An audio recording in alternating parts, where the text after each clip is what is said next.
So చక్కగా కమ్మగా చక్కగా చారు వేసి కొంచెం నూనె నెయ్యి వేసి ఎంత కమ్మగా కమ్మగా కమ్మగా ఎక్కడా కూడా గొంతు అడ్డుపడకుండా అది ప్రయాసతో కూడింది. అది ఎందుకు అంత ప్రయాసపడుతుంది? అంతేకాదు, తను తెచ్చినటువంటి ఆ గిన్నెలో ఉన్న అన్నం అంతా పెట్టాలని చెప్పి ఎన్ని కబుర్లు చెప్పిద్దో. చందమామ అంటది, బూచోటంటది, నక్షత్రాలు చూపిస్తుంది.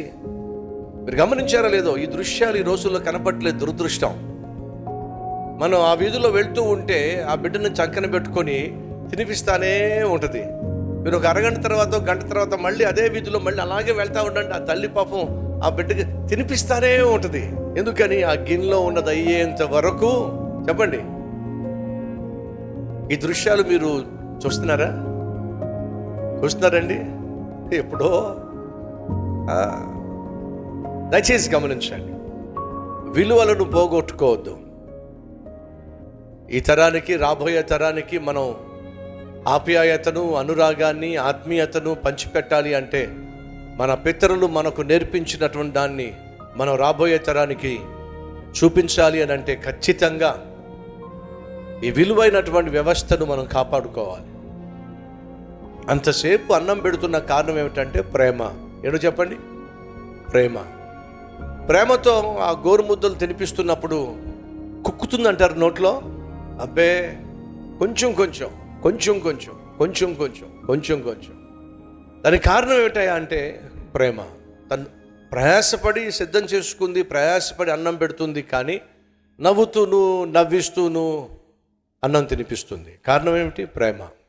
మళ్ళా చెప్తున్నా, మనం ప్రేమతో నింపబడినట్లయితే ఏ పనైనా సరే, ఎంత ప్రయాసతో కూడిన పనైనా సరే సంతోషంగా చేస్తాం. ఎందుకంటే ప్రేమలో ఉన్నటువంటి గొప్పతనం అదే. మర్చిపోకండి.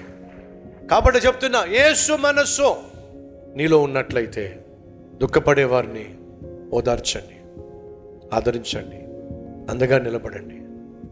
అనాథగా వారిని విడిచిపెట్టేయకండి. నాకెందుకులే అని అనుకోకండి. ప్రేమతో పలకరించడానికి ఎప్పుడూ వెనుకంజ వేయొద్దు. బాగున్నారండి అని అడగడానికి ఎప్పుడూ కూడా సిగ్గుపడద్దు. దాని వెనుక ఆదరణ ఉంది, అదే సమయంలో ఆశీర్వాదం కూడా దాగి ఉంది. ఎదుటి వారిని అర్థం చేసుకోగలిగిన ఆత్మీయత నాకు దయచేయి. ఎదుటి వారిని ఆదరించగలిగిన ఆత్మీయత నాకు దయచేయి. ప్రేమతో పలకరించగలిగిన ఆత్మీయత నాకు దయచేయి.